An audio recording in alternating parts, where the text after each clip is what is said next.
guys. All right. We are live. Let me get this going. Okay, we are live. Yes.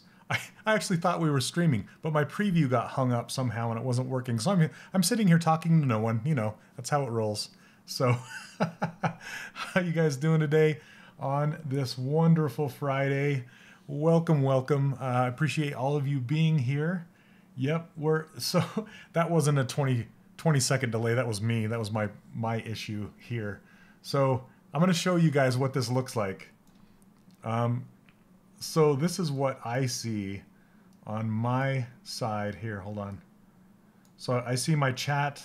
This is my preview right here. And this is what it actually looks like right here. And then this is the streaming bit right here. I have to push it to the previewer and I have to watch the preview to make sure it's good. And if it's good, then I hit start streaming. And I thought I hit start streaming. Well, I did. It just didn't work because the preview wasn't working. So anyway, it's all Inception now. Crazy. All right. Let's park that back up here. And you can also pop out YouTube chat, I believe. So I can pop that out and check, and kind of like Vimeo. I know you guys were loving that pop out chat, and then you can make it really long so you can see everything that's happening. Anyway, I should have seen my face when the stream froze. I can just imagine. Thank you, bud. Thank you. All right. My son bringing me some water here. He's the best. All right. So anyway, I wanted to talk to you about ZBrush 2019. I started to talk about it on Wednesday, but Wednesday was just kind of a big cluster. You know, we had issues with Vimeo. We had issues with downloading 2019. I did make some progress on Sirloin, despite the fact. I will grab that video from Vimeo, load it up into YouTube, and put it on the playlist with the rest of them so you can watch it. So you don't have to go over to Vimeo and watch it. We'll get rid of Vimeo and bring those videos over to YouTube. I really want to put together a playlist that is, I just saw that inside of YouTube, because one of the things I really liked about Vimeo was that the player was actually a channel, and as you made videos, it would archive them into a channel and you could go back and watch them right inside the video. You could see kind of like this drop down and pick the videos that you wanted. Well, YouTube has something similar and it's just called a playlist. I just thought the playlists were public only, and you know, I'm afraid of showing these videos out into the public because they're just for you guys. So I found out that you can do a unlisted playlist, which is awesome. Then I can put all of the past Q&A sessions in a playlist. I could put all the past Wednesday student-only live streams in a playlist. I can do all the Tuesday inspirations in a playlist, and even all of the interviews, you know, the pro interviews in a playlist, and then put them all in the course, hopefully in a nice, organized way. Even the ZBrush Pixelogic live streams, I could put those in well, they already are in a playlist, but I could put those in a video so you guys could watch them all there. And hopefully just say, you know, if I want to watch, you know, all of Shane's past live videos, I can just go to this one page and watch them all. That's my dream. So I'm trying to get that set up for you guys. All right. I'm sorry, that password thing. What a mess. So what happened with that, you guys, is Vimeo wanted to, you know, it has all these privacy settings, you know, it's like anyone could watch or no one could watch, or you could set it up with a password, or, you know, it just has all these different privacy settings. So I was just trying to figure out the best way to embed it inside of the community and have it pull up the thumbnail like YouTube does. YouTube just kind of seems to work that way. But with Vimeo, it's like it's having a hard time pulling the thumbnail from Vimeo. So I turned on anyone could watch, but then anyone could watch and over on Vimeo, you know? So I didn't want that. So I'm like, when it crashed in the middle of the stream, I'm like, okay, this is an opportunity. I'll go switch on the password, and maybe the people that can't pop out the chat window, they can go watch it on Vimeo and just type in a password. But over inside of the watch page on my website, it will not be affected. Well, I was obviously wrong, and now everybody that watched on the watch page also needed a password, and I'm just like, go, I can't win here, guys. And though, so all you guys trying to watch the video are just like, what's the password? And I'm sitting here streaming thinking, no, it's great, you know, nothing wrong. Oh my goodness. So anyway, thank you guys for being so patient and just, you know, helping me deal with this mess as I deal with this mess. Anyway, we're back on YouTube. We're good to go. 20-second delay is the only thing we have to deal with. So pretend I'm on a satellite feed in Hong Kong and we're good to go. So, okay. Let's try what other streaming option? Are you talking about Zoom? Because I've only tried 3. I've tried Vimeo, Zoom, and YouTube. Those are the 3 I've tried. There's a 4th one that is Facebook, but you know, we're not on Facebook, so. But it was a I think it was Vimeo. I've tried Vimeo twice, and yeah. Anyway, okay. So I wanted to talk to you about this new ruler that I just came up with. I've been working on this, and you can see. So just really fast, the reason I don't like Zoom is because I can't use my OBS streaming software to use it. I have to use Zoom, and it's okay, but my camera's dark, the lighting doesn't look good, and I can't do this.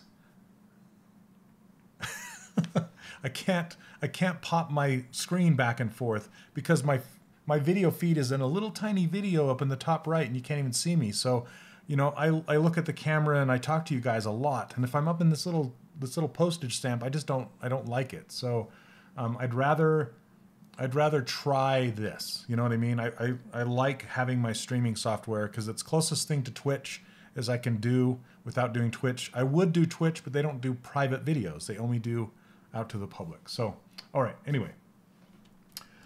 Yeah, it doesn't. I wish someday if Twitch ever does private streaming, that'll be the best because they don't have any lag and the chat is great and all that kind of stuff. But okay, so as you guys can see with this new ruler, it's just like the old ruler, except for I added more ticks. So I added millimeters in here. You can see all the smaller ticks right here. Those are millimeters. And I also reminded you guys that this ruler can be used as a meter ruler. You can see 10 represents 1 meter and 20 represents 2 meters. That's kind of the beauty of the metric system. Yeah, US, you know, elbow to the ribs, US, whatever that metrics or that measuring system is. So if you're going back and forth between Maya, this ruler works in meters. So this is a 2 meter ruler in Maya if you set your scene settings to meters, okay? And you can go back and forth all day long without any problems. And that doesn't mean use GoZ. This does not work with GoZ. This works with OBJ or FBX. So going back and forth between Maya and other programs that will... I tested it with Maya. I didn't test it with Marvelous or anything like that. But this is essentially a 2 meter ruler. Okay. So then you have, I popped in here an average height of a female and an average height of a male. This is in the US. This isn't in like, you know, countries where people are shorter or taller, like, you know, Philippines or Africa or something like that, where this is just kind of average male and female height that I pulled off the internet somewhere. So it just kind of gives you a rough idea of where your character should be as compared to a 2 meter ruler, okay? 177 centimeters, which on this ruler you can look at, you know, 17 centimeters, but you can think about it as, you can use these ticks as centimeters when you're thinking about the ruler in meters. So, you know, you can count up here, up 7 little ticks right here. See? So this is 17, which is actually 170 centimeters. And then you add 7 more, so that's 177 centimeters. So, and then 162 right there. Okay? Does that make sense for you guys? Hopefully it's much better. Yeah, it's imperial. Imperial. Yeah. Imperial measuring system. I think it's like some king measured his foot and said, that's a foot. I don't know where the word inches came from. The weirdest word, inches. What are inches? What is this? Is it inch or whatever, you know? Who came up with that? And why 12? You know, why 12 inches in a foot? Why? It's like 10. Divisible by 10. It's 10. You know, the U.S. is a lot like a teenager. You know, it's like when America, North America, kind of was discovered and happened, and then people started, you know, started making new things. They're just like, screw the mother country. We're gonna do it our way. They don't know what they're. You know, it's like a teenager. We're gonna make our own football. You know, we're gonna make our own measuring system. We're gonna. It's just annoying. Very annoying. Okay. So, speaking of the new UI with 2019, the sliders are longer. Only one. There's only one that's longer, and that is the shadow, the OBJ shadow. That's the only one that's longer, and it's just enough to throw off my whole user interface on the left-hand side. So when you guys made my 2018 user interface work in 2019, you saw that it was slid over and wide. So I fixed that. You can see that I pulled it out of here. It's gone now. So I put it in the custom menu. So if you pull up the custom menu, you'll see it right at the bottom right here, object shadow, okay? I also found out that I can turn it to 0.1. The default is 0.3. I can set that object shadow to 0.1 and save it in the project and it'll remember it. So there's a good chance you won't even touch that slider ever again because the default's set to not be as dark on the shadow, okay?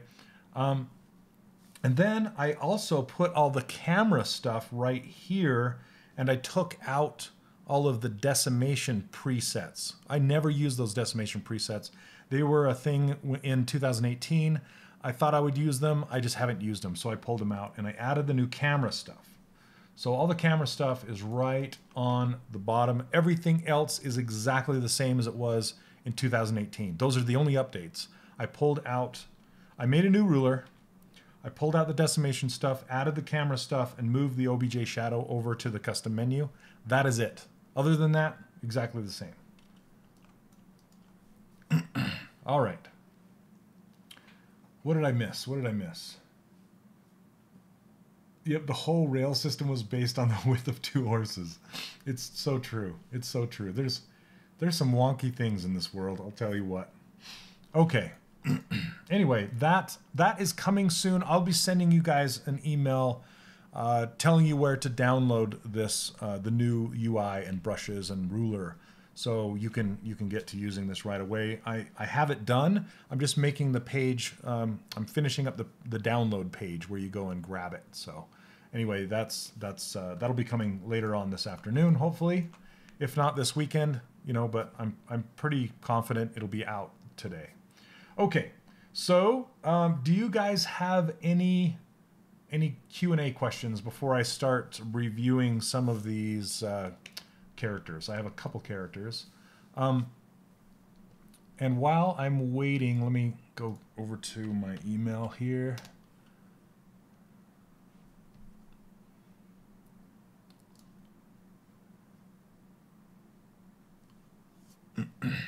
Okay, because Lee Murray sent me an email earlier this week asking about eyelids. Like, how do you create nice appealing eye shapes and eyelids, and how to add eyelids without losing the clean shape so that they still work in animation? It's a super tricky question, and it's a really good one. Let me see. I need to see if I have some examples.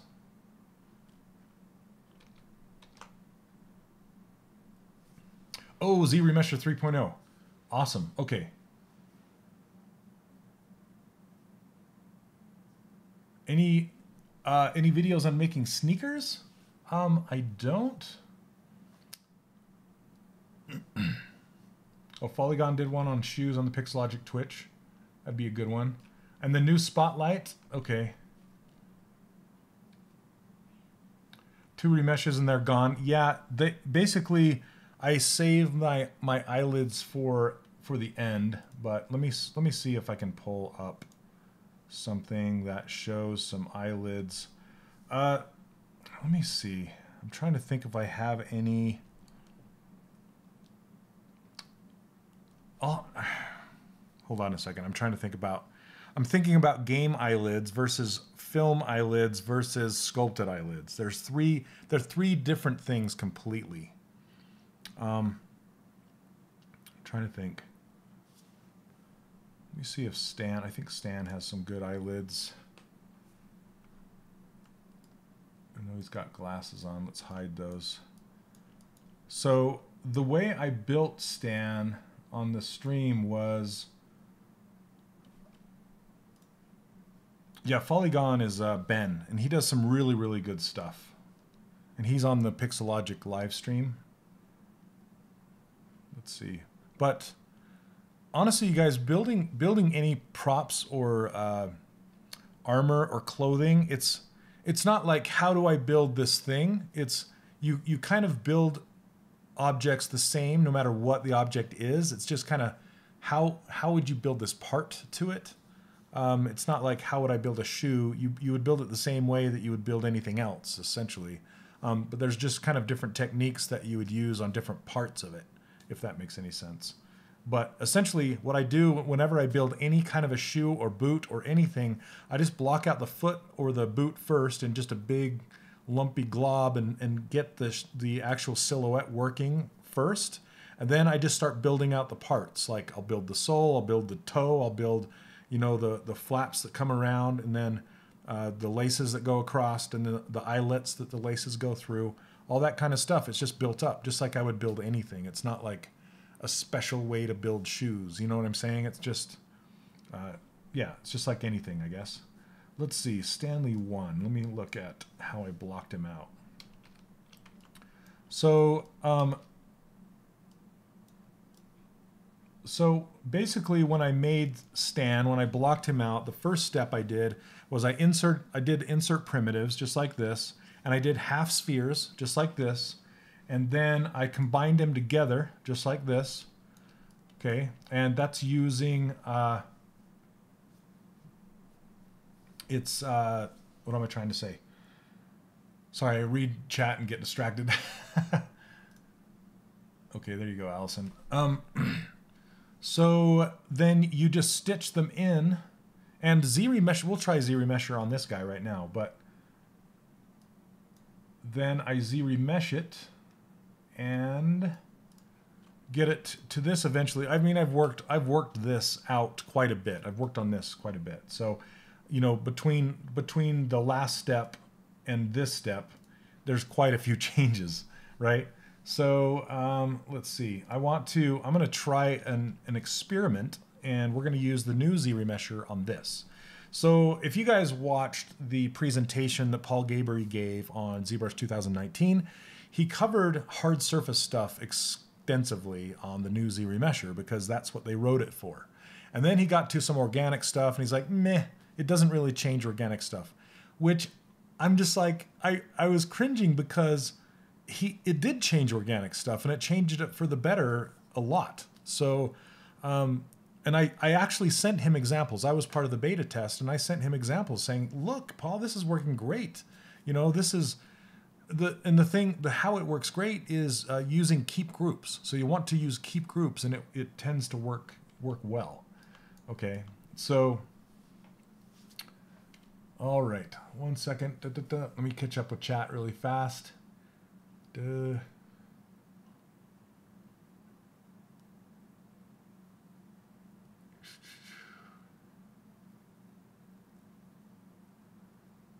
Block out shape, hit somatic, bam. Okay, that point. Yep, touch them too much, they get lumpy. Z-Remesher doesn't, it does work as good. Okay, you got to turn the creases off. You don't. Here, I'll show you. Here we go. Let's do it. Okay, I'm going to duplicate this. And you want to be strategic about where your groups are going to be. You need to do polygroups. Okay. So I'm going to do select lasso. I'm going to hide the ring around the mouth like this. And there's a lot of this I don't want to keep. So I'm just going to hit auto groups, and that's going to make the interior of the mouth a group. And so that outside ring is in a different group than the rest of the interior of the mouth. So I'm just going to hit Control W to put the whole thing in one group, like this. And then I want to do an eye mask around him. So I'm going to subdivide this once, just to get more geometry. Okay, so I can actually make a better mask. Let me do a mirror and weld really fast, just to make sure it's even. And then I'm going to make an eye mask around here.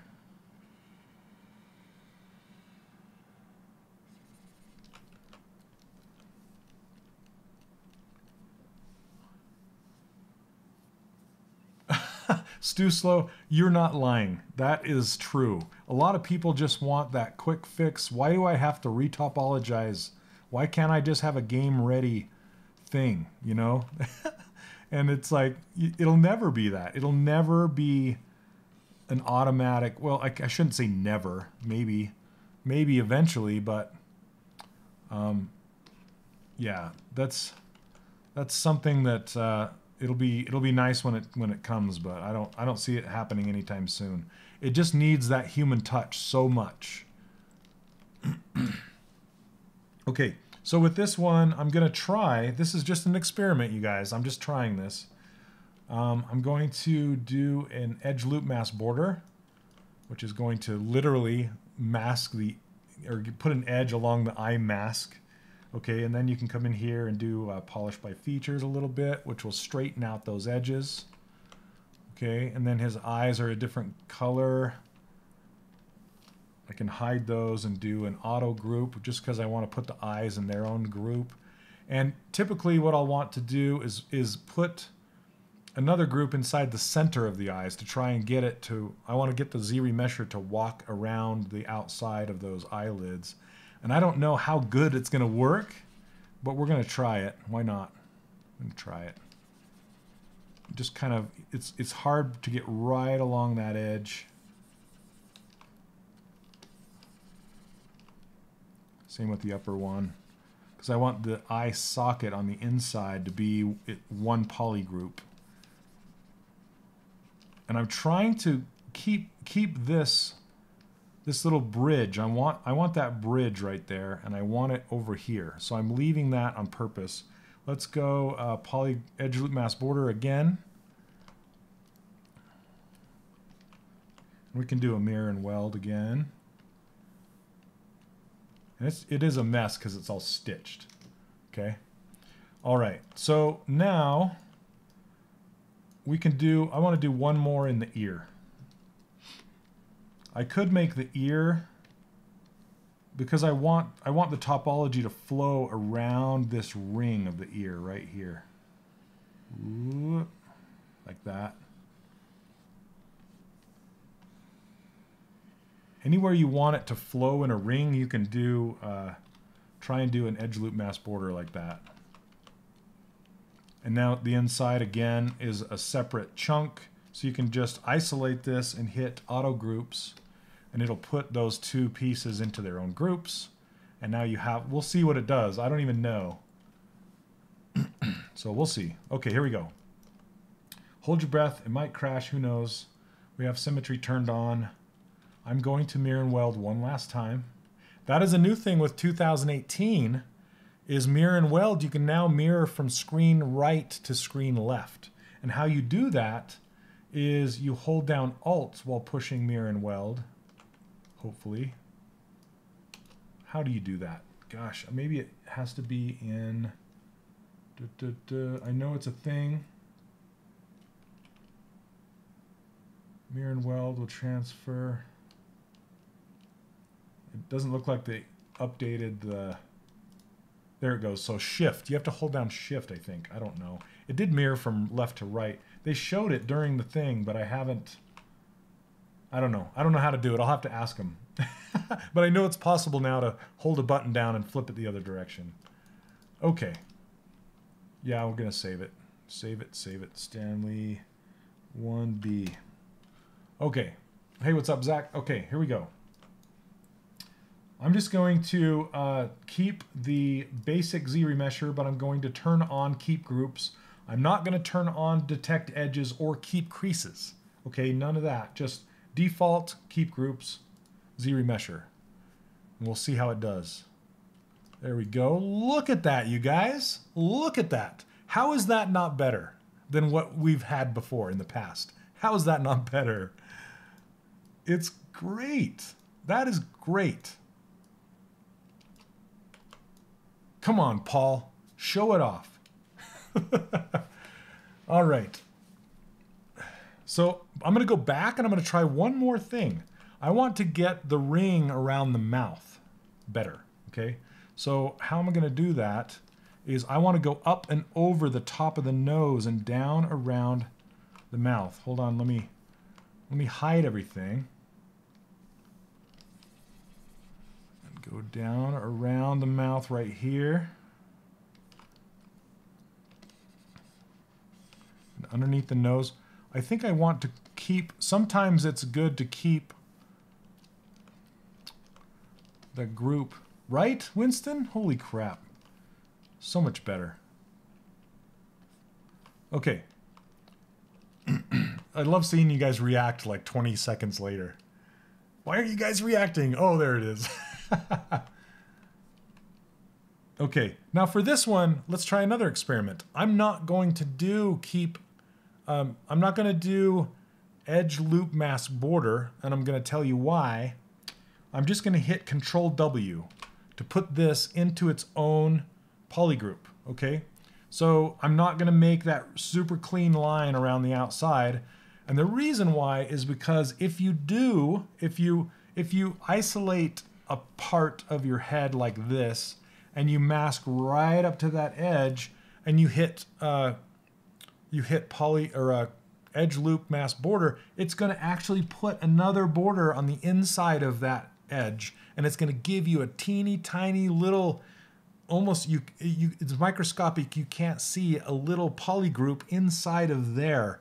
And I did that once and I'm just like, why isn't it working? It's making these weird polygroups, and that's why. So when you're doing this isolate select thing and masking right up to the edge of an open hole like this, do not use edge loop mask border, okay? Don't use it. Just put it in its own group with Control W. Okay, let's hit it again and just kind of see what it does with this now. Bam. There it is. It's so good. I want to keep playing with it just to see. I want to put one more group because it's creating some weird kind of, well, not too bad though. Not too bad in here. This is what I've been wanting. It's like Christmas, guys. It's like Christmas.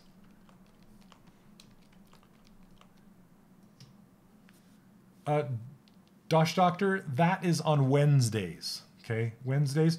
So I'm working to get better communication with everyone. Wednesdays is the student-only live stream where I sculpt on sirloin. Fridays is the Q&A session where you guys ask me questions and I show you different techniques. So that's what today is. This is Q&A session. So yeah, this is nuts. This is nuts, right? Look at that. That's so much better, you guys. So much. Even the ear is nice. Look at the ear. I mean, it has a little bit of weirdness down in here, but it's, oh my gosh. Yay. Yay. Mic drop. Mic drop, Pixelogic. Thank you, guys. How does it act to Z-remesher guides? Hero, I'm going to be a jerk and say I don't care because this works amazingly, but well, let's try it. Let's try it and see how it does. It's like, I don't need Z-remesher guides. I can use keep groups. Why would I want them? But let's try it. Let's try it. Okay, here we go. Z-remesher guides. I'm just going to do a weird one down here. I'm just going to go and draw a ring right here. Like that. And I'm going to turn the curve strength. Well, let's just leave it default and see what it does. Let's see what it does. Z-remesher. Here we go. Not too bad. Not too bad. It actually kept it pretty good. Look at that. It's kind of it's working pretty well. That might be an option. Might be an option. Okay, Angelo. It was good for the people who actually got in and watched it that have 2 monitors. So and have a good internet connection. So not everybody has big monitors with a nice internet connection. I take that for granted because I do, and I just expect that people do. But some people are watching on their mobile devices, on their laptops with a crappy internet connection or a cell phone connection, or whatever it happens to be. I don't want to lock those people out. I want them to be able to watch wherever, and YouTube is just easier as far as that goes. Another thing is Vimeo is expensive. And the privacy settings for the live stream is just bonkers weird. And so I had to set up a password to keep people from viewing it over on Vimeo, which messed it up for all the people over on the watch page. And yeah, it's just a whole bunch of stuff.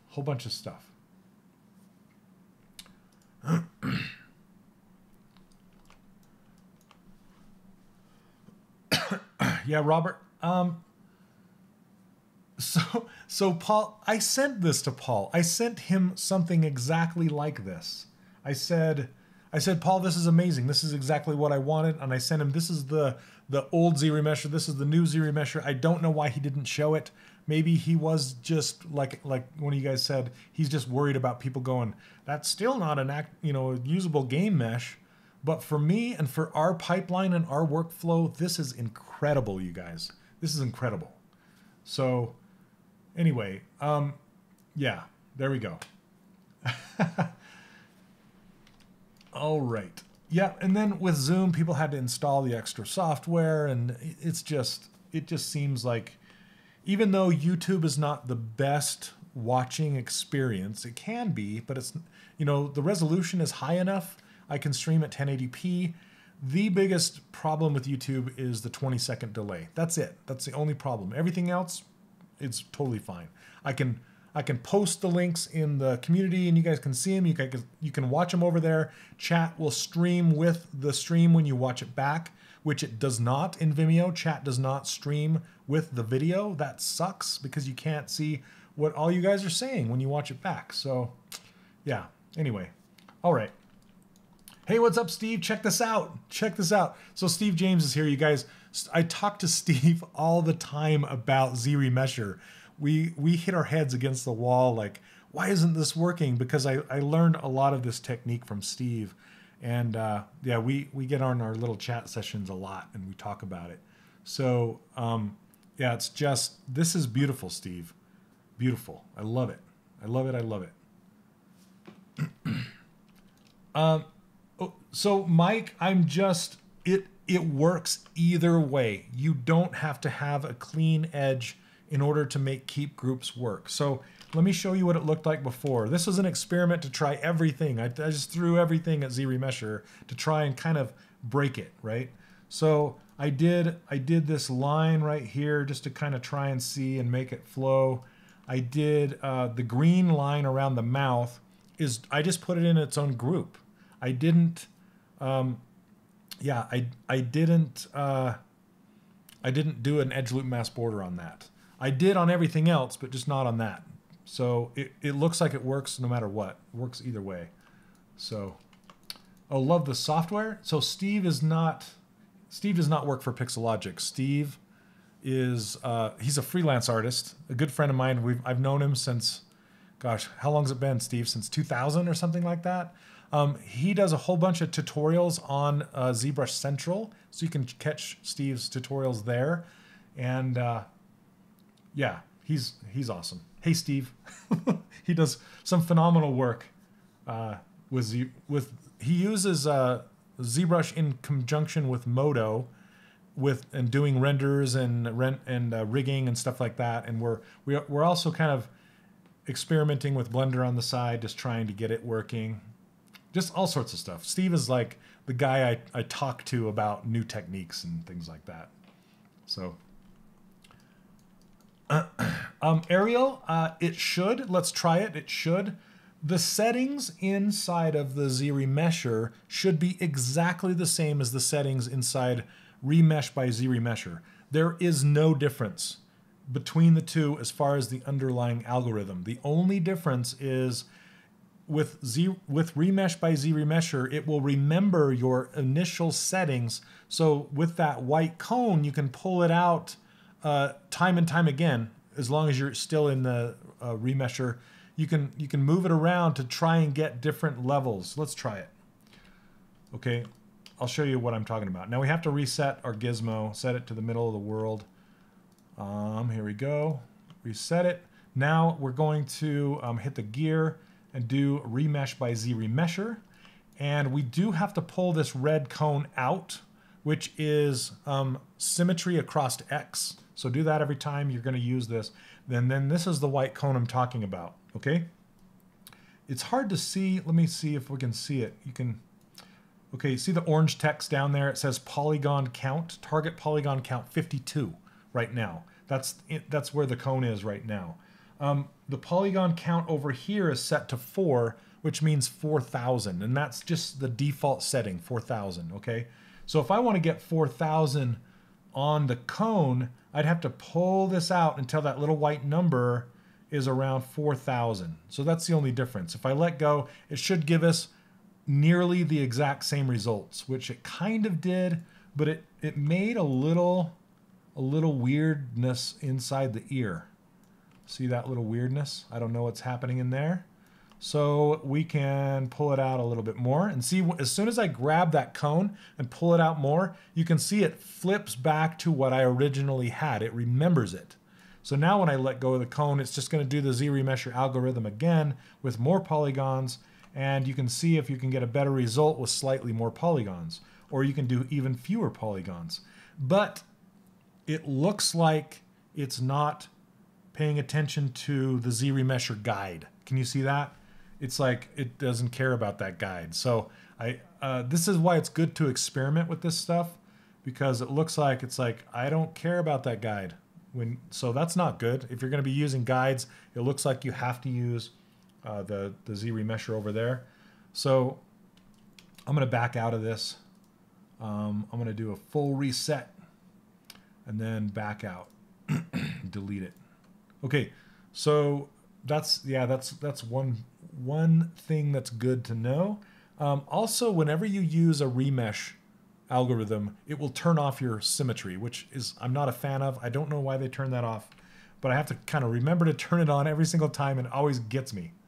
It always catches me. Okay, so let's do some experimenting with Spotlight. Okay, I'll kind of show you.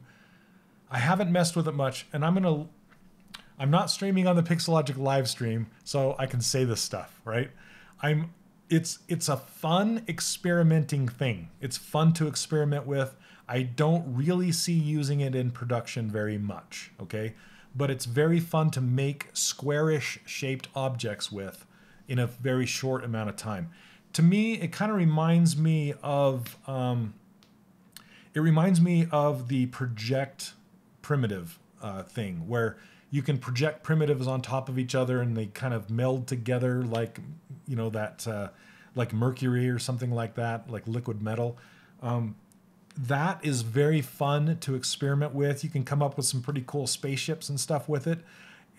But in reality, it's just not something that you could do production with. It's like, let's experiment and just kind of find some fun shapes. But I couldn't block out a character with it that easily. All right. No, they didn't fix the symmetry. Okay. Okay, I'm gonna double click on this guy. So we did our ZRemesher experimenting. Awesome. Love it. Love it, love it, love it. Okay. Remesh by union? No, it hasn't. It's the same. So, okay, did I miss any questions? Yep, polygroups. They just work amazing, and you can really control polygroups. You know, you can like say, I want it to be right here, and it will stick to it and it will keep it. It's, I think ZRemesher guides, it's like it says, it's more of a guide. You know, it's like the pirates. It's kind of more of a guide. So it'll kind of follow it unless you turn that curve strength all the way up to 100, which will mess everything else up. You know what I mean? It's just like, it's this fine balance of going between these. But anyway, if you guys are showing up late, I just wanted to talk to you about, I added a new user interface and new ruler. This is the new ruler that I made. I'm going to be rolling it out this afternoon to you guys, hopefully. Anyway, it just basically all it has is more ticks, so you can actually see the breakdown of the millimeters in between the centimeters, so you can get more precise with your measurements. I also included the 1 meter and 2 meter just to remind you that you can use it as a meter ruler, and I put average heights of male and females on here so you can kind of scale your characters to the ruler. Oh gosh dang, you guys. Okay, yeah, 20 seconds. You're gonna see this in 20 seconds. That's another thing. Anytime I have to remember to do something, I don't. Oh, remember to turn off projection. Remember to turn on symmetry. Remember to switch your camera. Yeah, I need like big red lights shining in my face or an arrow. Change it. Okay. Anyway, I'm talking about this, the ruler. I've added extra tick marks for the millimeters, and then I've put 1 meter on here, 2 meter right here, and then the average female and the average male. So, all right. Yep, I switched it. All right, so this is the new ruler. Same size and everything as the old ruler. I've just put a new graphic on there, okay? And I also have a new video coming for everyone, in everyone to watch, not just students, that will be on the download page that you can watch, that will explain how to use this ruler better, and it will explain all of these brushes and their uses a little better, and it will explain how to install the user interface and that kind of stuff. So the new interface, all I changed was I pulled off the OBJ shadows off of the left-hand side because they extended the length of it, and I think they extended the length of it because it has something to do with that cartoon shader, and they wanted more fidelity in that range slider. So that's why they extended it. They didn't just extend it for no reason. They just wanted more fidelity on that slider. So what else? Oh, you're welcome, Angelo. You're welcome. So where was I going? I totally lost my train of thought. Okay, I moved Shadow OBJ over into the custom ruler at the very bottom, and I added the camera stuff right here, the new camera stuff. Those cameras don't work unless you're in perspective view. So you turn on perspective view, here's the new camera, and it's really fun to push these buttons. Like this is 35 millimeter, here's 85, here's 18. If I turn on, let me grab a character so you can actually see a better example of what it looks like. Let's pull up the Warble. Maybe Velma. Velma. All right, let's do Velma. Okay, here's Velma. So you can see how she's very skewed in the camera view, and I can switch it back to 35 or 85. 85 is very close to orthographic. 35 is a little skewed, and 18's skewed a lot. Now, Steve did a test. It's still not a super duper perfect camera system, but it's better than what we had. So there's that. When do you use the chisel brush on my interface? I use it when I'm doing detail work, and I actually used it on Velma, but it's not, apparently not this version of Velma. So let me find her. Let me see the version that, I thought this was pose 3. Maybe it's pose 2. Let's do another one. There we go.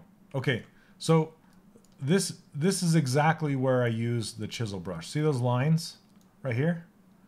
I made those lines with the chisel brush on all of these on her sweater. it kind of, it works very similarly to a real camera. So you guys, the ZBrush is not a real viewport. It's just, it's 2.5D. That's why they can get away with showing so many polygons, is because it's not real. It's, the whole thing's being faked. It's like polygons with Z depth. That's why they named it ZBrush, because it's all about the Z depth. It's just being faked. The only time it's real 3D is when you rotate. Right now, it's not real 3D. It's pixels with depth. It's really hard to wrap your head around. But have you ever been sculpting near the edge of something and all of a sudden it starts to artifact and make it look really weird?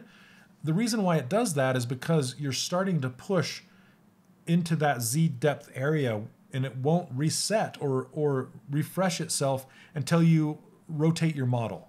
If you ever noticed, like in the old days when like ZBrush first came out and the computers were a lot less powerful and you were listening to music, you know, in like Winamp or something, and you were working in ZBrush, as soon as you would turn your model, it would ping the CPU really hard and it would make your song skip, because it would just be like, yeah, I gotta, you know, rotate this model. So when they're trying, I'm pretty sure they just went into the camera system and just mathematically tried to skew your model closer to looking like a real camera. But you know, personally, it's not a real camera. It's your model physically being skewed in space. That's what is happening there. So yeah, it's essentially the Matrix. Okay. So what is different with the detail? What are you talking about? Like what's here? I'll show you. Let's show you. It's show and tell time today. Let's talk about the brushes. I actually show this in my brush video how it works, but I'm going to turn perspective off, subdivide this and up to about 1 million. One more, maybe 3.5 million. Sure. Okay. Yeah, Winamp, right? Winamp. Yeah, I know, I'm old. Back in the day, we had Winamp and we liked it. Okay, so the difference between detail brush. Yes, I love you guys. All right, so the detail brush is like Damien standard brush. It looks like this. Okay, and see how that does not look like those cuts in the sweater? This is more of a detail brush. Okay, and this is exactly what I showed during that brush video. And this is how you can do some really nice cuts. It works very nicely with details in hair. If you just have a big hair clump and you want to cut some details into it, this is a fantastic brush to use for that. Okay, but the chisel brush, let me show you about the chisel brush. You have all of these different profiles up here with the chisel brush. I'm going to pick this one just for fun. Okay. Okay. See this? See how it makes this really cool shape inside there? Because it's using this profile, right? Really cool. The problem with chisel is now if you want to start the line again from here, and you start, look at that, it just makes a huge mess. And what if I want to cross these lines? Mess, mess, right? So it just makes a huge mess. So how do you fix it? And I've talked about this before, but some of you guys are new, so I'll talk about it again. What you do is Chisel Brush works very well with morph targets. So at your highest subdivision level, you need to hit Store Morph Target. I have it right over here on the left on your interface. Click it right there. Now we have a morph target installed on this level of subdivision. Okay, so now when you go to draw this, okay, it looks just the same as it did before. But now if I want to start again, I just kind of line my camera up the best as I can, and then just start here. Let me push full strength, and then just start going. See how it didn't mess it up? And now if I want to cross the streams, boom, boom, boom. It looks beautiful. See that? Use the chisel brush with morph target and you have something awesome. This replaced my old chisel brush. I used to have one that I would cut lines in with, but now you have this. And typically what I'll do as well is I'll come back in and smooth it. I'll just run smooth over the top and it'll just kind of make it buttery like that. Okay? There you go. Awesome, awesome. Okay, so any other questions about that? Yep, Steve used to make Winamp skins. He probably doesn't want me to say that. He used to make Winamp skins. And he was awesome at it too. He was amazing at it. Okay. So what's it doing that makes it do that? I don't know. No, the morph target, it stores your model at a certain state. So I'm pretty sure it's like looking at the original state the model was in and using that somehow to allow it to do that, to not make it all messed up. Okay, so what are morph targets good for besides that?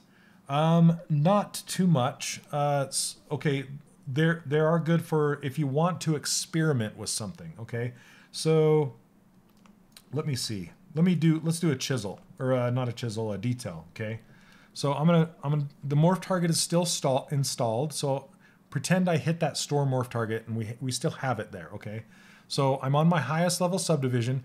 This is when you have your character all the way to the end when you're about to be done. I can't hammer that into you guys enough. Hold your detail till the very end. Do not put it in there until you're like, okay, I love this model. I'm ready for detail. Okay, don't do it any time before then. I'll smack your hands. Okay, so with this detail brush, we're gonna cut it in. We're gonna do a reverse, kind of a peak, right? And then you're just like, okay. That works pretty good. But you know, maybe I don't like what I did, but I like the first area, but I don't like the end of it. Or maybe I like the end, but not the beginning. Okay. There's this brush called the morph brush. See this morph brush? Okay. Look at this. I can go and erase it.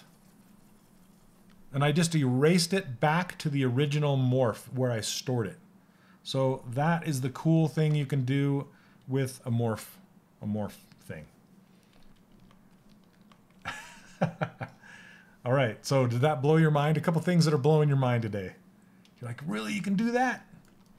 All right, what else could I show you that would blow your mind? Let's see.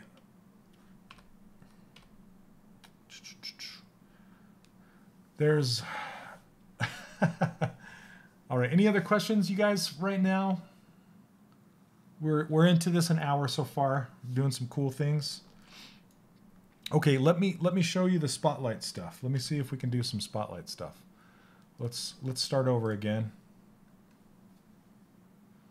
Oh, you guys want to see the Toon Shader stuff? I was showing that during the Vimeo presentation on Wednesday, but we will. Let's talk about it one more time before I show you the not so useful. I shouldn't say that. The spotlight stuff.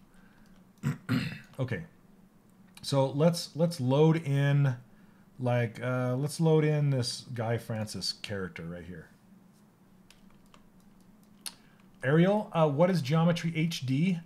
That's a fantastic question.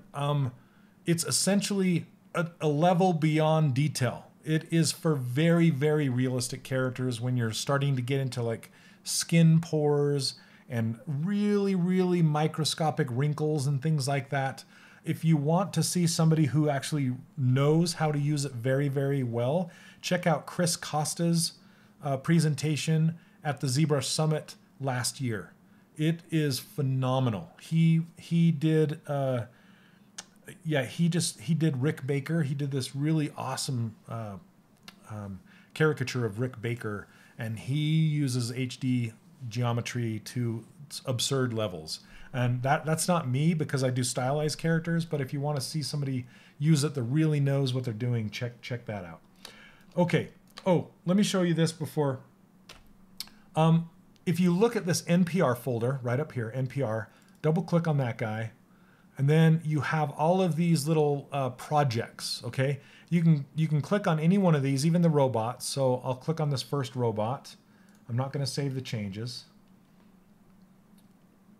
Okay, so this is a robot that Joseph Druss did, And I'll turn off the floor to get it out of there. Okay, this comes with the new Skin Shade 5 shader, okay? We use Skin Shade 4, this is Skin Shade 5, and it's essentially a cartoon rendering shader, okay?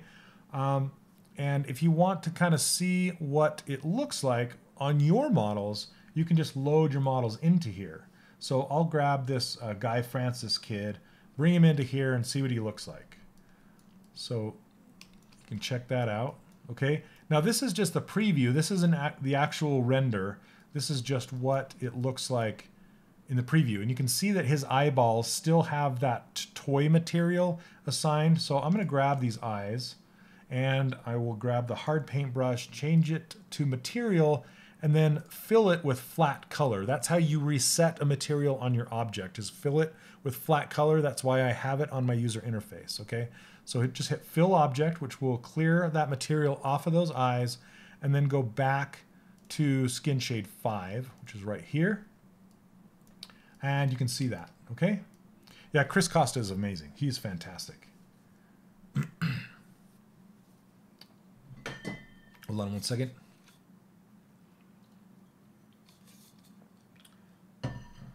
Oh, yeah, Marcus, you were asking me about the problem with saving Z projects and Spotlight images.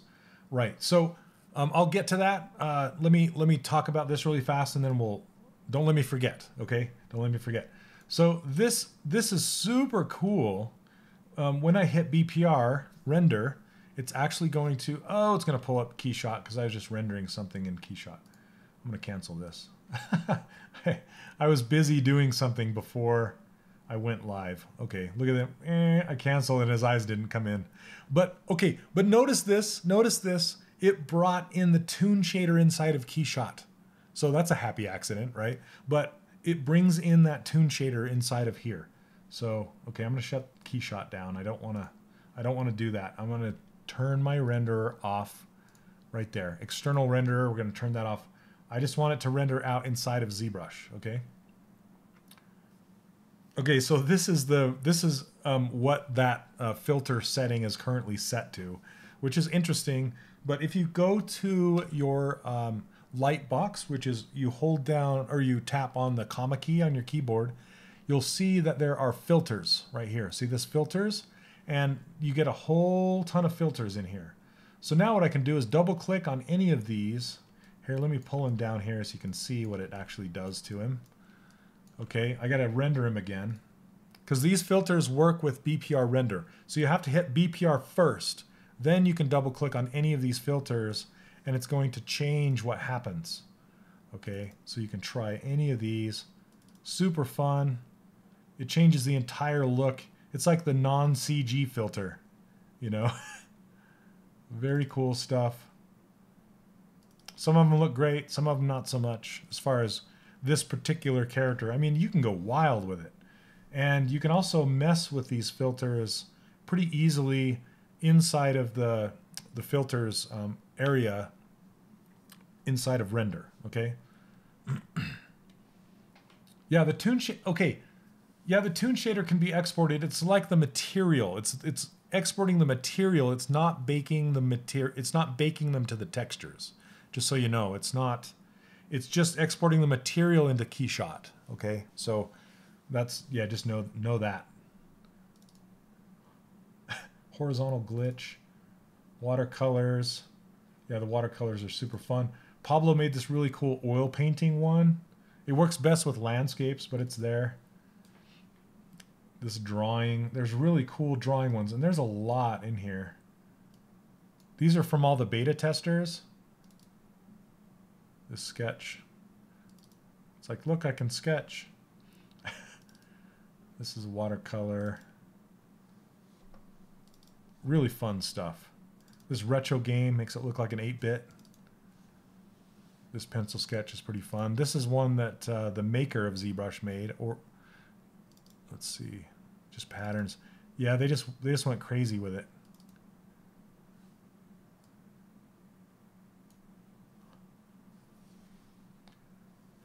Yep, so this is one of my favorite ones. The girl right here, this has hatched shadows. Very cool. This is probably one of my favorite ones. a really solid outline. Very fun. Okay, so you can also adjust this inside the material. So let me close this and open the material and go to modifiers. And you come down here and you can see this, the diffuse, spec, ambient, cavity. You can actually change this color on the outline to be like a, see how it's red outline? And you can really make it awesome. So it's not such a black outline. You can make it like, you know how they do in some 2D hand-drawn movies. You can do that. The parameters on here are really cool. Then you can go to this diffuse curve right here. This is the cartoon fall off. Okay, so if I move it like this, it's going to reduce how hard that fall off is. Can you see the softness in the shadows now? It's not super crisp. So you can go in there and you can just kind of sweeten that a little bit if you want to, that kind of stuff. Let's see. How do you set up and maintain the scale between different apps, Rhino and ZBrush back and forth? For instance, the 20 centimeter doesn't import to Rhino at the same scale. Is there a way to match them? You'll have to do some experimenting, Floyd. So I'm going to show you how to do the experimentation, okay? So let me, so anyway, that's BPR rendering, that's filters, that's how you can play with it. Just open up, you know, go to projects, open up one of these NPR settings right here, load in one of your models, and then go to filters, hit BPR render, and just start trying filters out. And that's how you can kind of experiment and have some fun with that, okay? So let's go back to, well, first of all, let me answer Marcus's question. So you were talking about why can't you save your spotlight textures in your project, okay? I don't think they save in there, but what you can do, let me just pop this up here and add it to Spotlight, this ugly wood texture, okay? What you can do with Spotlight is you can go into Texture and then you can hit Save Spotlight right here. So essentially you can load your project and then load your Spotlight. If you load your Spotlight, all of your images will come in and they'll be located in the correct positions, just as you had left them. But they don't get saved with your project as far as I know. They might, but I don't think they do. So, okay. All right. So let's talk about the ruler just really quickly one more time for you, Floyd. So this is the old ruler. You can see the old ruler here. Let me turn off this spotlight. Okay, this is the old ruler, and you can see how plain Jane and all the tick marks are centimeters. And then here is the new ruler for 2019 that I made. Dun, where is it? Solo, right there. So this is the new one. I just added more tick marks to it. Okay, so how this ruler works. Now, ZBrush does not have units that match any measurement system on the planet. It's like ZBrush units, right? So the way we combated this with the Disney Infinity characters was I came up with this ruler system. I actually saw that it wasn't me specifically, I just saw that people at Gentle Giant were using a ruler system when we were working with them. So I came up with my own, and this is a rendition of what that ruler was. Excuse me. So how I actually worked with Joseph Drust at Pixelogic to come up with this project and this scene and this ruler. I made this ruler over in Maya. This ruler is exactly 2 meters tall in Maya when you set the stuff up to be 2 meters, okay? So this is what you're gonna have to find out for Rhino when you're wanting to go back and forth. If you go down here to export, right here, okay? It might be good for you to build a 2 meter ruler inside of Rhino and then bring that into ZBrush and see how that compares to this ruler, okay? And to go back and forth. So you can see this scale set to 100. Can you see that right here? Scale 100. what that means is this object upon export will get scaled up 100 units. So the difference between Maya and ZBrush is 100 units. So when I built this ruler and I brought it into ZBrush, it was, you know, it was a certain size. And what I did was, and this is gonna, it's a little too much information or whatever, but what you want to do is look at this size, this XYZ size. When you build a ruler out in Rhino that's 2 meters tall, bring it into ZBrush, go to geometry size and make sure this XYZ size is set to 2, okay? Then save that project out. Just save it as it is, and then do an experiment of exporting this, your ruler, back to Rhino from there, okay? So coming in, setting that XYZ size to 2 is going to set up the relationship from Rhino to ZBrush, that in, okay? The coming into ZBrush, that will set it up, okay? Going out, you will need to go to export and start experimenting with that scale number, okay? So bringing the ruler back to Rhino, just start with, it's usually increments of 10. So try the number 10, so scale of 10. If it's, or you can even do a negative if it's coming in really small. It just depends either, or you can try scale of 1. Maybe it is 1 to 1, you never know, but it's like an experimentation to see, and then have your ruler file that you had to begin with that you push to ZBrush, and then bring this ruler back out of ZBrush, and then compare the two and see, you know, if you can figure out the scale difference between the one coming in and the one that you had going out, if that makes any sense at all.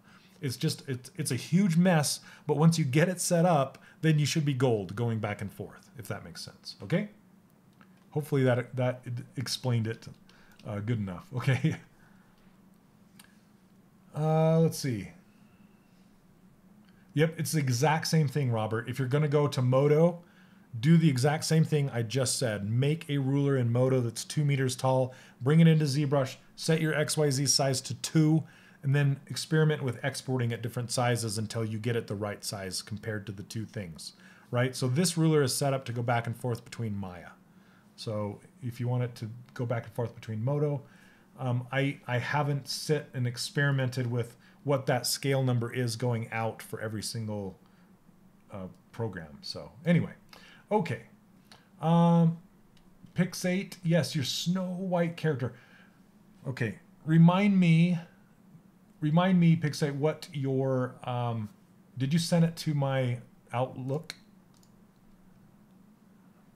Remind me your name again, not Pixate. And I'll go find it, and we'll talk about it. And then I want to talk about Daniel's character too. Let me see if I can just find it here.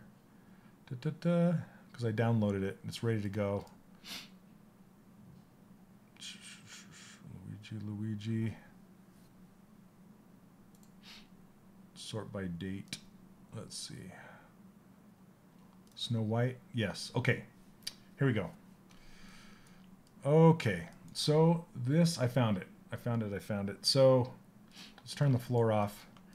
Basically, oh, that's right, John. Okay. All right, John.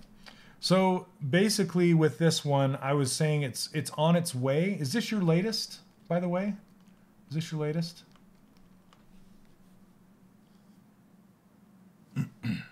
Yeah, you'll be able to watch this back, Floyd, so you can kind of review what I said and work it out. Yeah. Yes, save it out as a project to be the standard to use between the two. Correct. That's correct. Okay. So from this view, John, you can see how much her chin is dipping in right here. This is what I was talking to you about right here. Okay. And then just the kind of how the eye is working in here. The cheek is just a little bit too much. And okay, you stopped working on it. Okay. And those separations look pretty good as far as your poly groups. But yeah, that's pretty much the only spot that is the problem spot. So you just want to push this area in so it's not protruding so crazily. And then pull the jaw out. And because from the bottom, you have to think about how a skull works inside of there, right? And how it kind of would fit. And you'll want to actually give her a mouth cavity and give her teeth in there instead of having it so close right here. It'll make it easier to deal with when you do that.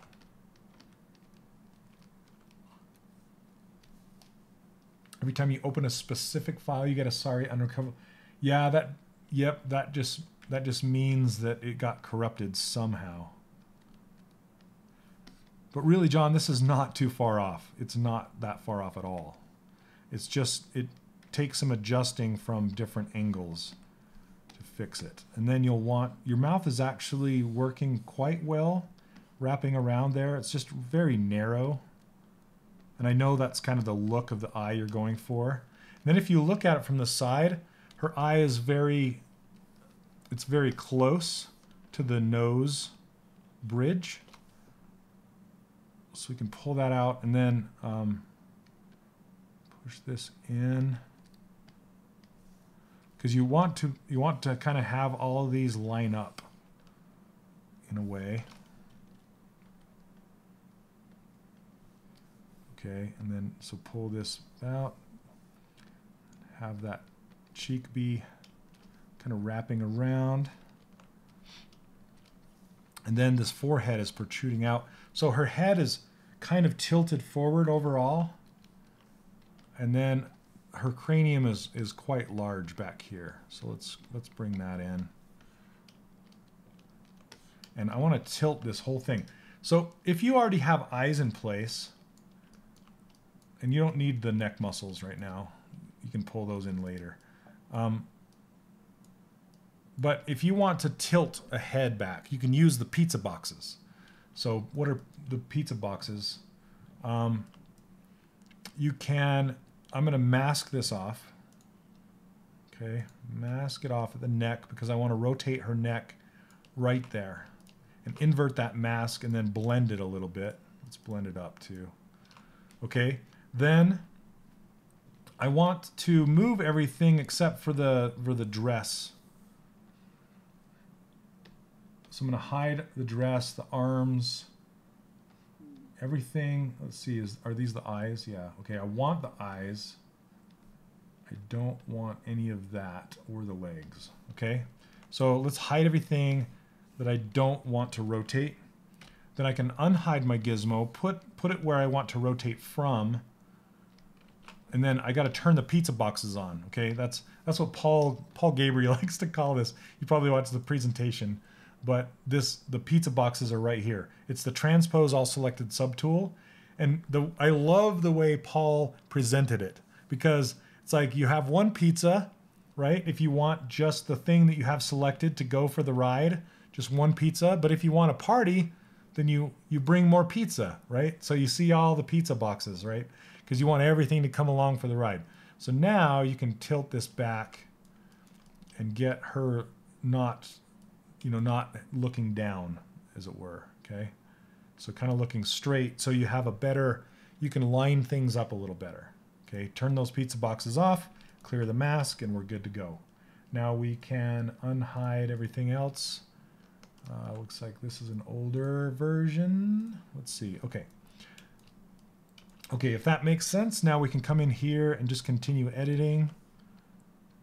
Make her neck a little bit bigger and make the contact point a little better back here.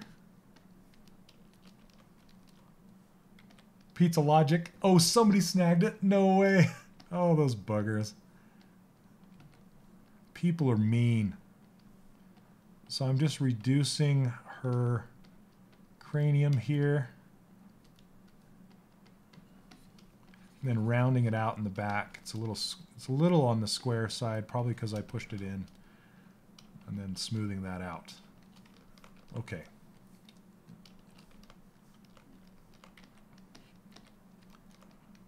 And then I would get rid of the lower. Let's see. just the eyelid details. You don't need the details in the eyelids because it's aging her. So kind of, she needs eyelids like the ridge, but not this part right here, because it instantly makes her look older. So you can just kind of blend those out. And then to add appeal, you fill in the area from the nose to the cheek. See how that's a really fast transition? You can come in here with fill. Let's see if it'll work. Sometimes fill doesn't work on low resolution polygons, so you have to use clay fill or clay buildup, but sometimes it will. You can just fill this in right here. And that will also help appeal a lot. Okay, and then just kind of round out these cheeks. And you don't want her to be gaunt at all, right? You want her to have not sucked in cheeks whatsoever, really. Okay, I want to pull this whole section forward too. And then we can kind of just get her mouth looking not so, see how far the lip is being pulled out here compared to the nose. So you can pull the nose, the nostrils in towards the head, and then just kind of smooth out that dip that it makes. And then the upper lip is best if it kind of goes straight down from the nose, unless it's specific to a real person that has that going on, right? But normally, most people don't have it's not really scooping out really, very fast. It's straight, unless, like I said, unless it's like a trait of their look. And you want to spread out where the nostrils connect so it's not so thin. You can push this in. And I'm mostly just using the move brush. It's not like, what brush are you using, It's like move. Use move brush. That nose is pretty good. Okay, and then you can just kind of pull this down and push this up and make her smile, and yeah. And I feel like her eyes should be back in their head a little more. So I'm going to show you guys again with the pizza boxes how to do that, okay?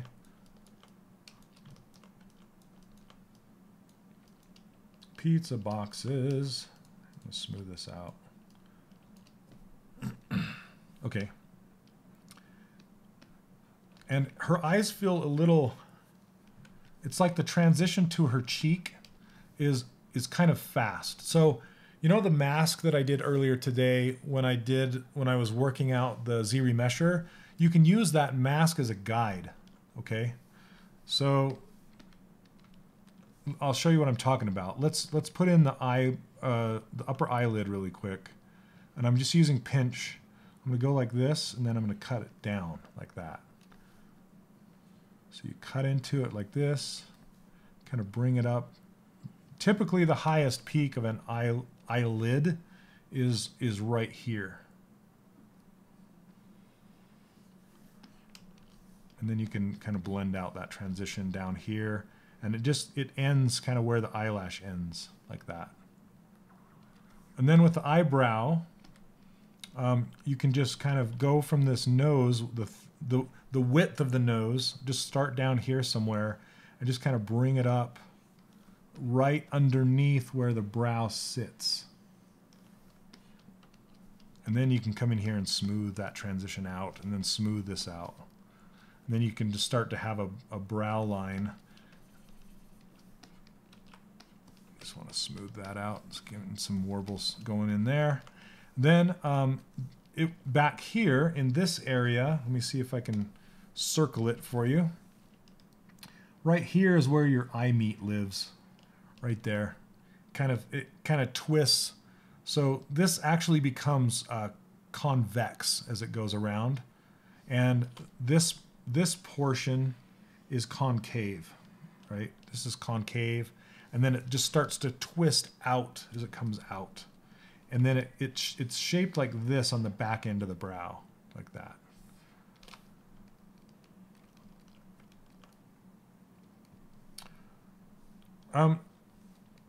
Zunulu, I like to do it this way if it's in-depth feedback like this. Otherwise, I will do some animated GIFs in the community sometimes.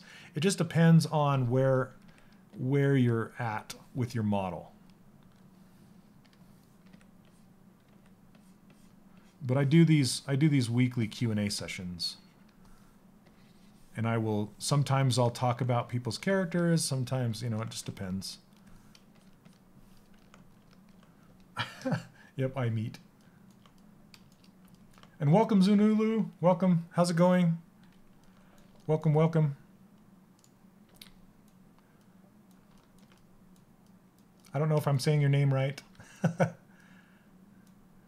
Okay, let's bring this brow in. Okay, now I was going to tell you, let's do the pizza box thing where I pull the eyes in. Some of you guys might be like, these eyes are too big, they're too far forward, but I have them and I don't want to touch them because they're in space, and I'm sounding like Bill Cosby. I don't like to touch them.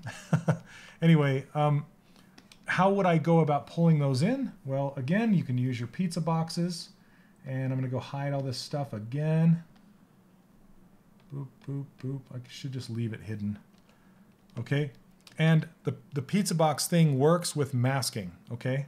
It works with masking. So with this face, what we can do is we can use this brush, this mask brushing. Let's solo it. And we're just going to mask out where the area that we want to move. Okay. So I want to move this area right here. I don't want to move the brows. I just want to move the eye socket back in space. Just like that. Okay? Maybe not so far down the cheek. Let's blend that up a little bit. But I do want to move the eye, not the eyebrows, but I just want to move the eyeballs and their sockets in space. So I'm going to invert that mask. Okay? And then I'm going to show the eyeballs, and I want to hide the eyebrows. But I want to move the eyelashes. Okay, so I'm going to hide the eyebrows. I could mask those eyebrows off if I want to still see them while I perform this move. Okay, so what I can do is show the gizmo, reset the axis. I can move. It doesn't matter where the gizmo is. It can be anywhere. It can be clear back here. But I can grab this blue arrow and pull it back in space. But you can see it's only moving the skin of the face, right? And I don't want that. I want to move everything, but I want to blend that mask into the eyeball better. So I'm going to invert that mask, click on the surface while holding control, which will blend it, then inverse it again. Now turn on the pizza boxes, and everybody's coming along for the party. So let's pull the eyeball back in space now. See that? That looks better. Okay, now we can go fix, well, let's turn the pizza boxes. That's another thing that you have to remember. Turn the pizza boxes back off. And like I said, the pizza boxes are just called transpose all selected subtools. Clear the mask, come in here, and then edit this again. Just kind of clean it up a little bit so it's not so strong. Turn the intensity down on my smooth brush. I can pull this forehead out a little bit. Okay, now you can see the cheek starting to appear. See how this cheek is working now? Like this cheek line all the way up to the brow. That's the eye socket right there, and that's what we want. That's what we're working.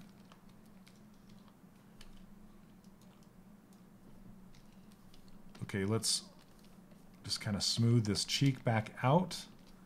Okay, and then we can smooth this transition from the cheek line up into the nose. And I still want to pull this out even more, just right here. Okay, and then smooth out. I like the cute little chin, but I want it to go back to the, back on the jawline, and then up to the ear. And then come in and cut. I usually push a pinch in down here to kind of show that jawline going down to the neck. because you want this triangle to be apparent right there. Okay, if your neck is ending right at your chin, there's and you're just like, why does that look weird? Why is it so wrong? I actually had that going on my Stan Lee earlier. You probably saw that. I'm like, oh, I needed to pull that out, which I did later on. But anyway, I'm just kind of pulling this stuff in. There you go. Okay, so that's essentially what I would do. There's the eyebrows back again. Let's edit those eyebrows to fit. There we go. And don't go 100% white and 100% black with your colors. So that's the last bit that I'll say. Let's see. Yep. So you'll want to pull, like go into the browns, pull it into about this area.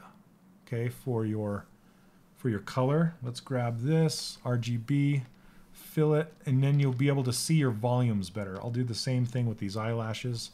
Let's fill those eyelashes with the color. Did I do it? No. Okay. There we go. Okay, and then the eyes. And the reason why you're 100% white, so you want to come into the orange yellows a little bit into about this region up here. Okay, and then fill your eyes with that color. Okay, the reason why is because when you go to render your character out, if you have 100% black or 100% white, if you have it white, it's just going to blow it out. It's going to blow that white right out, and it's going to be very hard to tune your shadows and stuff around your eyes. Same thing with the blacks. If you have 100% black, you're going to lose all of the volume in your shadows and in your shading and your darker areas like that. So stay away from black, stay away from white, bring it into about 80% or so. Okay. Oh, folders. You guys want to know about folders? You can actually move, so that's another thing you could do with the folders, or with the pizza boxes, the transpose all, is you can use them with folders. So hold on a second, I'm just pulling this head in. Okay, so I just want to unhide like maybe this bit. No, where is it? This one. Something like that, just to kind of, I want to show you kind of the before and after on this. So here's the after. I'll just screenshot that and then we'll load in the before. And I'll give you some screenshots so you can check it out. The Snow White. Okay. So there you go. And like I said, I would still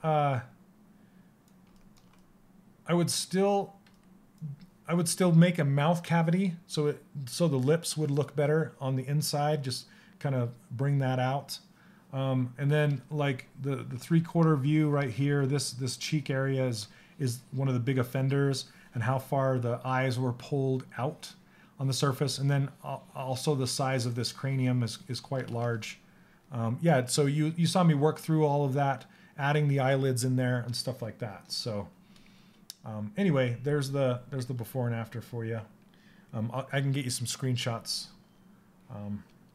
So let me know. Okay, so there's that one. Let me talk about Daniel's really quick. It looks like we have about a half an hour left. Okay, let me clear that out. I just wanted to show you really fast while we have this model. If I wanted to put some of these things inside of a folder, you can say new folder and call it like clothing. Okay, now we have this new folder and it has one item in it. Here, let me stretch this out. Come on, how does this stretch? I know you can stretch this longer. I don't know. Anyway, now I can grab this and just put it in that folder. You can see how when you drag it, see how it makes that blue arrow in that little line? You can let go and you can see it's putting it in this hierarchy, right? Now I can hide all of her clothes at once. No jokes. You can hide all of them at once, and then you just put them, just put them in the folders. Now, what's cool about that is you can see this little gear. See this little gear? You can click on that, and you can say transpose set. So I can click on that transpose set, and it will actually go into pizza box mode. And I can grab my gizmo. See, it automatically opens up pizza box mode and allows me to transform that entire folder all at once. Okay, then I can just turn pizza boxes off when I'm done. That's it. So super cool.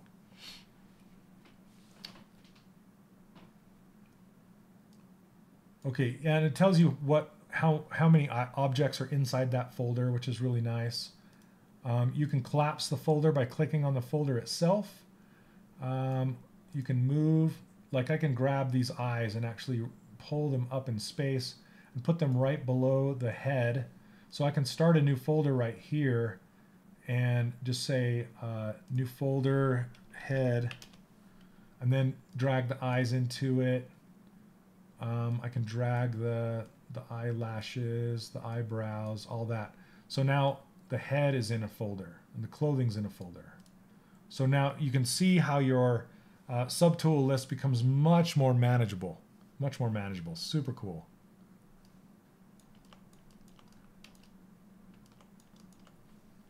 The slider at the top of the subtools adjusts the amount of subtools shown.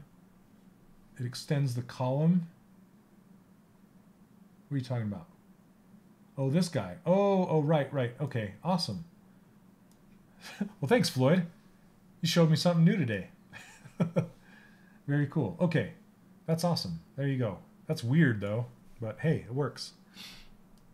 That's cool. Okay, so let's pop open Daniel's here. Daniel, where are you? This is let me sort by name so I can find him in the folders. So many students. Okay, I think this is it. And Daniel, are you in here? Oh, I hope he is, because Daniel's he's leveled up on this one a lot. So I don't know if you're in here, Daniel. If you are, I just want to tell you, fantastic work. You've really come a long ways since your first models in here. This is looking really nice, really nice. The hand poses are great. So just a few little things. Let's see. Yeah, the face is looking fantastic. I would probably say her lower eyelids are a little thick. Not bad though. And like I would push them closer to the eyeballs themselves, just because you could kind of see down in there. And then she could use some thicker.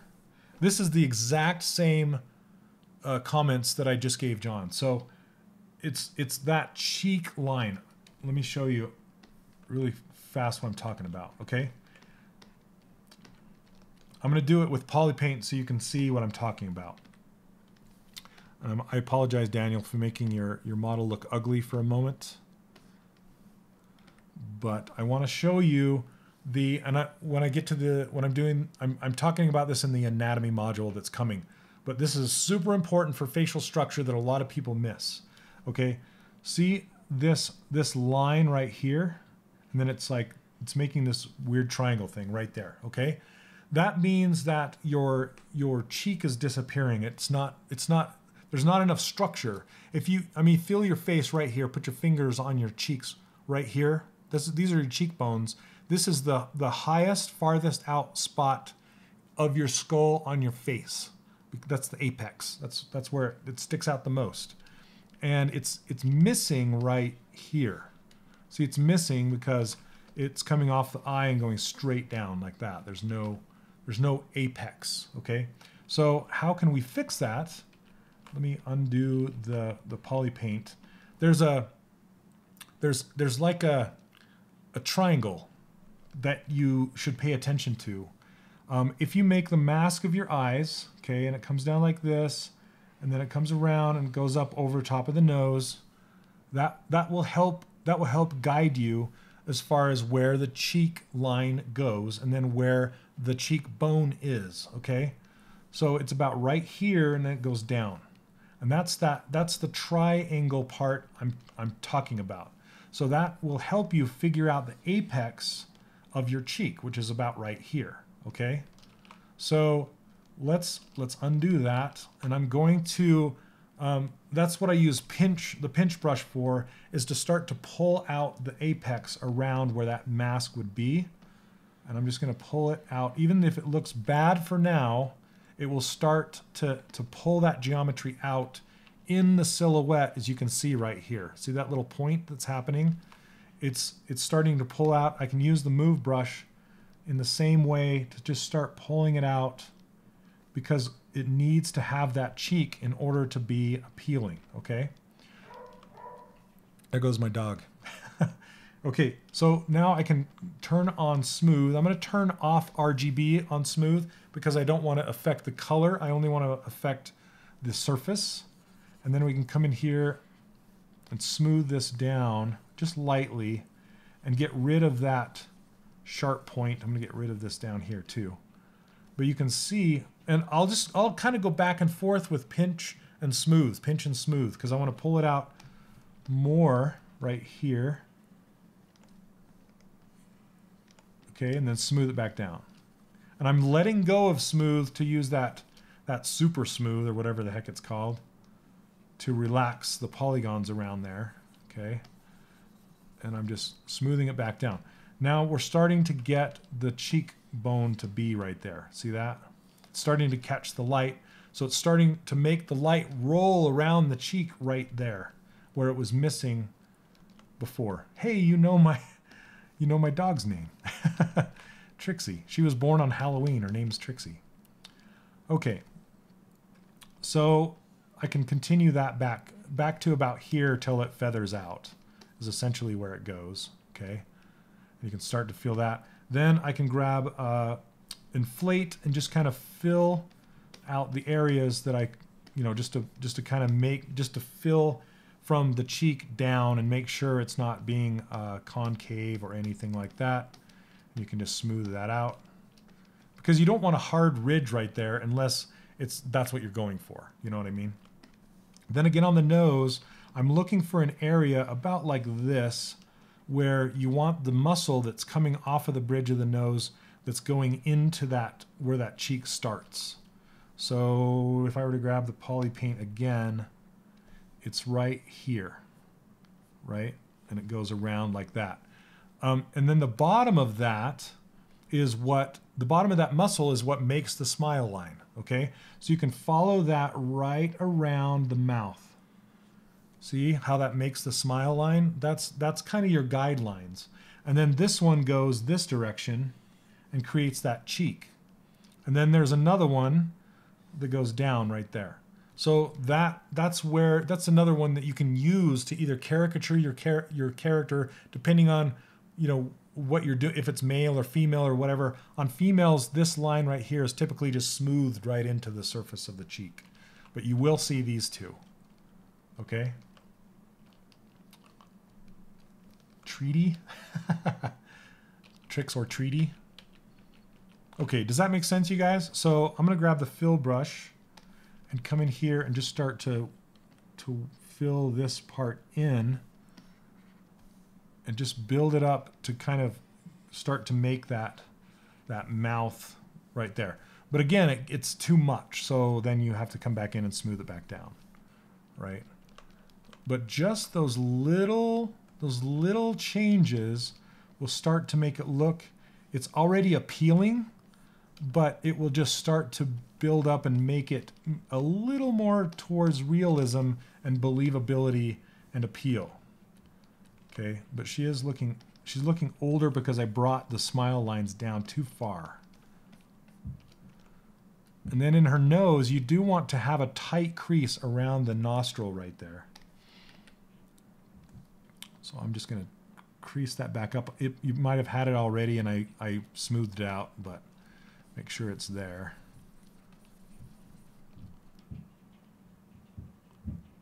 Okay, now let's look at her from the side. And this is pretty good. We could probably pull the nostril in a little bit. Pull this in a little bit. Now that we have that muscle going down, we can pull that in a little bit to get some of that back. And then you can pull the corners of the mouth in. And that will start to form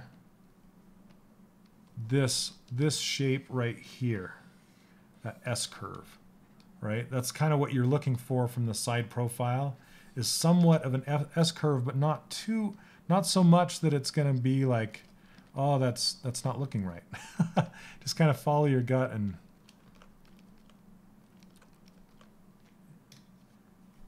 there you go.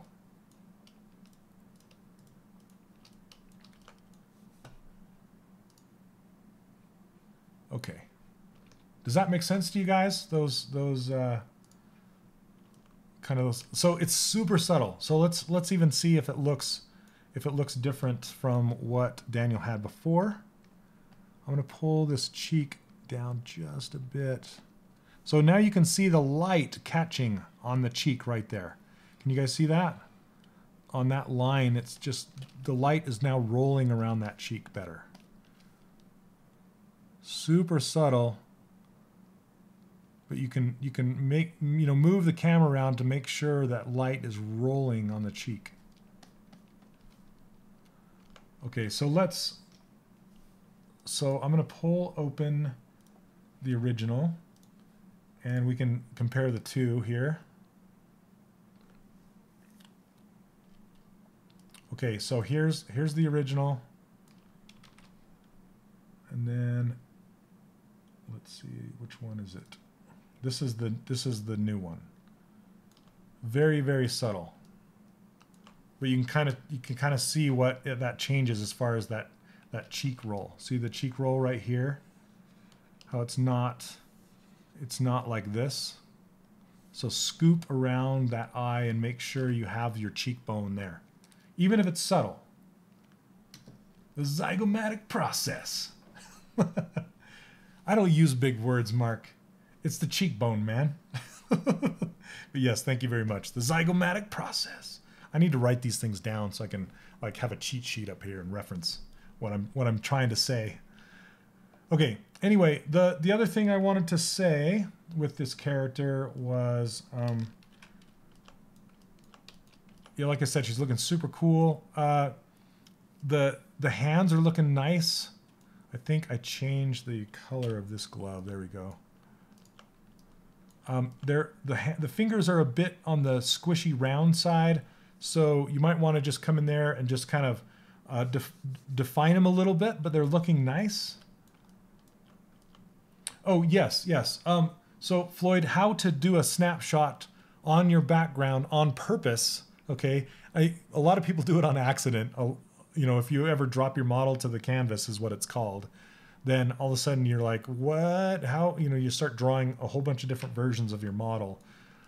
If you want to do that on purpose, you hold down Shift and hit S, and that's like snapshot. See that? Shift S is a snapshot. So then you can like rotate this model this way. Oh, saving projects. Come on. Okay, so we can turn her to the side like this, do another snapshot, Shift S, then turn her again. So this is how we would do send them to our art directors. Is we could do a whole rotation setup on the background of here, and then send it to the art directors. How you clear that off is just hit Control N for new, Control N.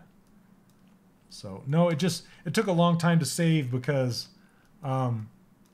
Oh my goodness, where did it go? Because I have a lot of tools loaded in here. I have 4 of them. So that's why it took a while. But yes, Daniel, this is great. Look at the texture on the front of here. This is awesome. The stripes are looking great. The little accessories, fantastic.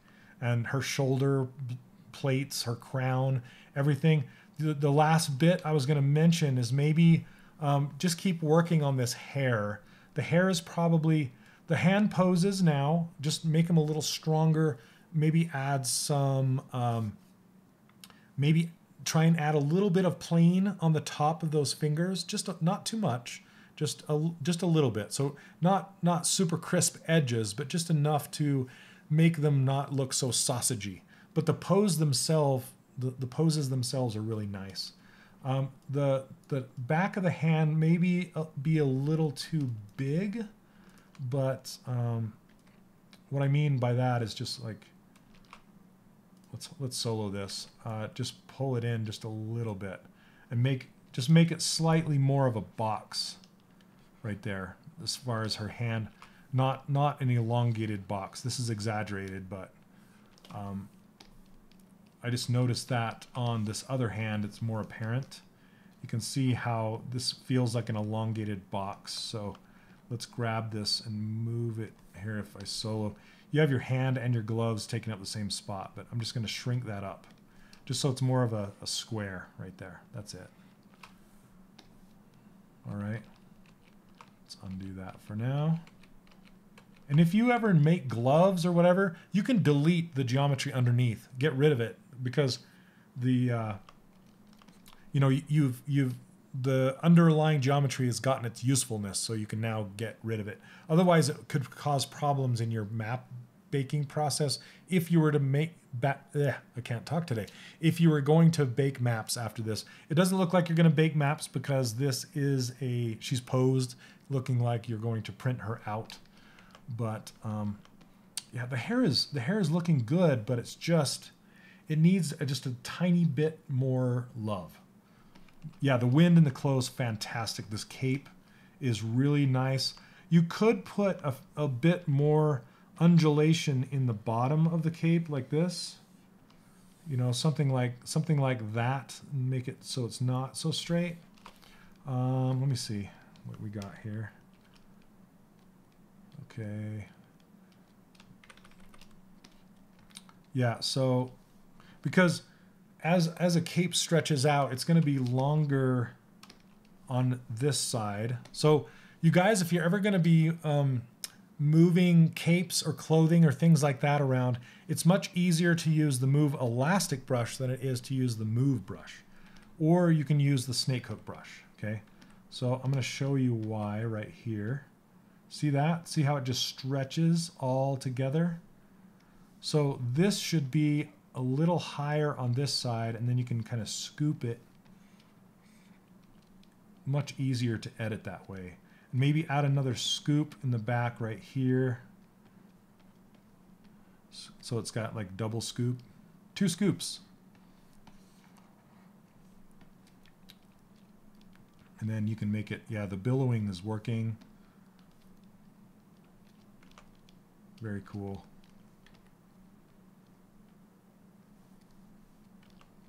And I love the shape of this hair right here, because it looks like it's getting caught in the wind. And it's nice that you have, I would close any gaps. I don't know if there are any gaps in there. It looks like a little small one. Let's see. Yeah, that's looking nice. You could, well, I don't know. Yeah, there's not much to say about that hair other than like, it just looks like big square tubes going down versus like chunky multiple hairs going down. Like I would keep the flow and the block out of it, but I would maybe change the cross section of what that hair looks like, so it doesn't look, because the cross section right now is essentially this, right, of all those hairs. It's just kind of this chunky thing. I might like maybe try different hair brushes, whether you use Dylan Ekron's hairbrush or Danny Mac's hairbrush or something like that to bring maybe a fewer, what am I trying to say? More smaller strands on that run along with it to break up that detail. You could use the Macon hairbrush. I don't think I have it loaded on 2019 yet, but you can get the profile looking more like that, you know, as it goes down, like the cross section, or chunkier like this, you know, something like that kind of a profile as it's going down, just to add a little bit more interest. You have it starting on the top here. Okay. I think the Macon brush, you might look into that and see if that will help you, you know, figure this hair, make it a little more chunky as it goes down. But otherwise, it's just, it is looking very nice as it's coming down.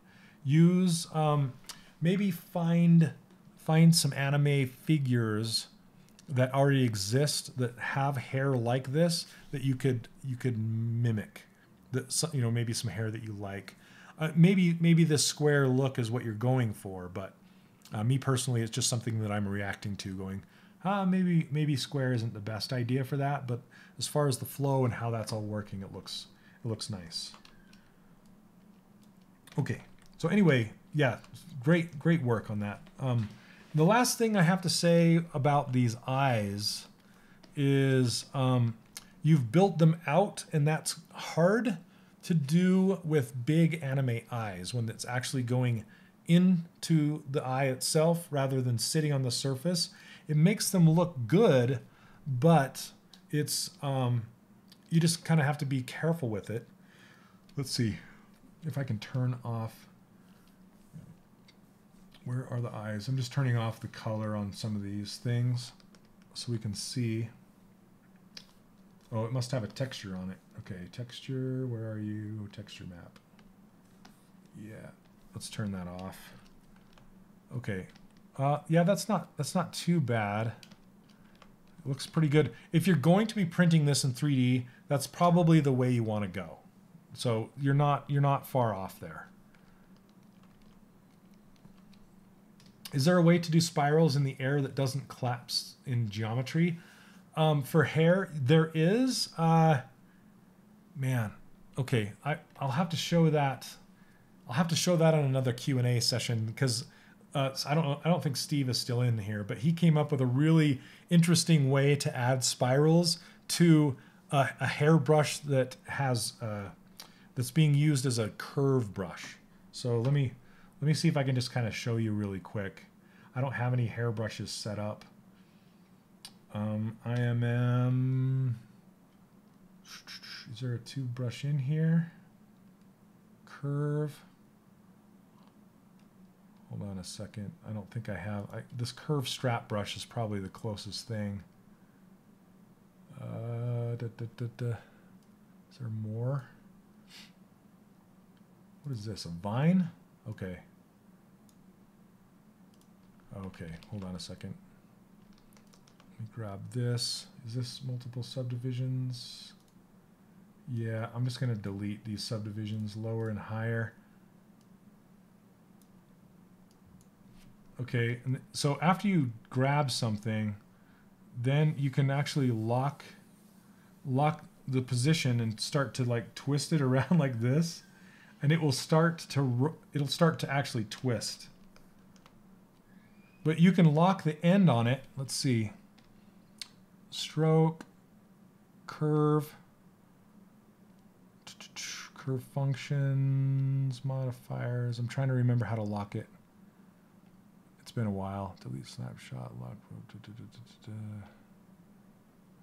snap, lock start. Okay, so if you set lock start, it's gonna lock. See that start, and you can start to twist it like this, and it'll start to roll, and just kind of twist. It's crazy. All right, Allison, take care.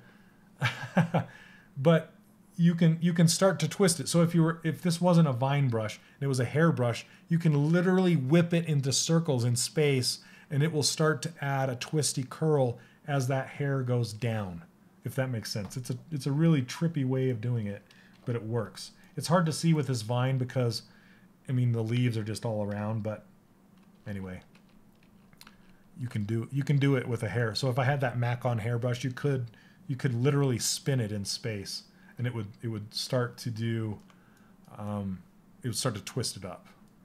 So hopefully that helps. Anyway, yep. I think we're going to wrap it up for today, you guys. Yep, there you go. There's all these little tricks, right? And it's like, how in the world can I pack all of this information into an all-inclusive course. You know what I'm saying? So how I can get away with calling it all-inclusive is I can tell you the answers to these questions when you ask me live on the Q&A session. So make sure if you have questions like that, like how do I make this? How do I make that? If it isn't something like how to make an entire shoe, which I could do if you want, if you're getting stuck with making an entire shoe. But I do make shoes in a whole bunch of my streams. But if you want, if we have time and you really are stuck on how to make a shoe, I could show you, I could walk you through it. But I did make a boot. I made Sirloin's boot during the student only Q&A session. It's not really a sneaker, but it's his boot. I really suggest watching the student-only live streams and these Q&A sessions. Like I said, I'm going to try and get them into a playlist inside of YouTube, which will be nice. And then you guys can just kind of watch all of the series in a row and make sure they're all in there. So, yep. And I guess YouTube it is, you guys. Thank you for trying out Vimeo with me. It had some promise, but then it just didn't kind of work out in the end.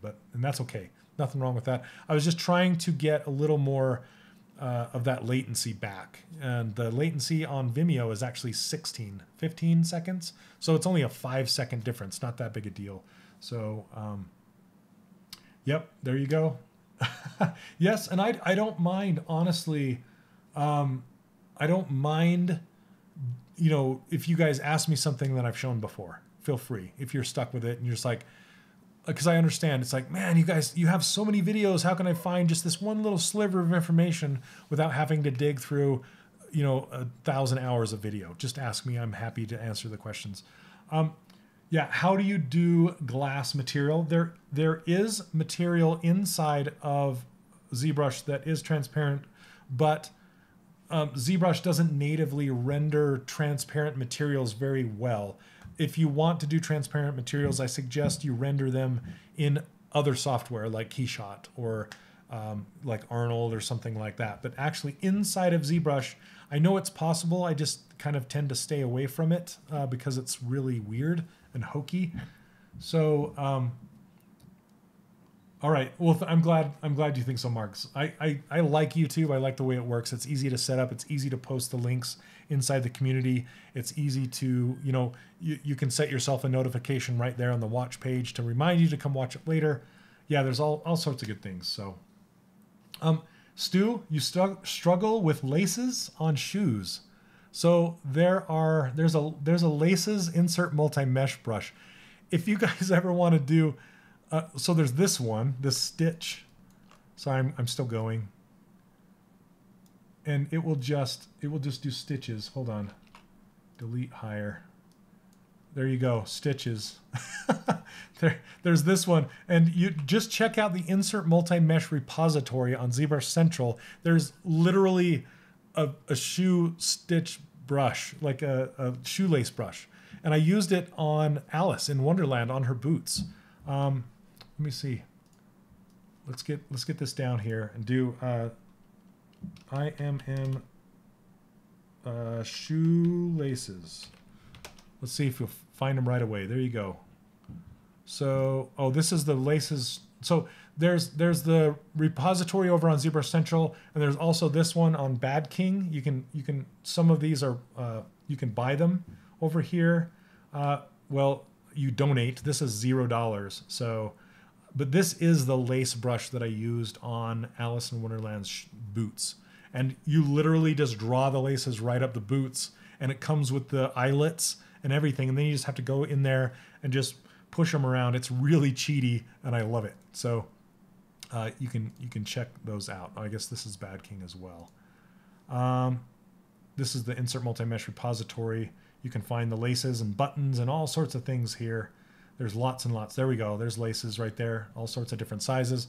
You just draw them on your shoe. Bam. The only thing about these laces is if you're going to be 3D printing them, you'll want to push them down next to your shoe. Like grab the, all these laces and lay them down on top of the shoe so there aren't any undercuts, or, it's not going to print weird or anything like that. So, and you can also go back in here and adjust these. So say your eyelets are too small, you can go in there and hide all the laces and just show the eyelets and then run an inflate on them in the deformer, and you'll inflate those eyelets to be bigger.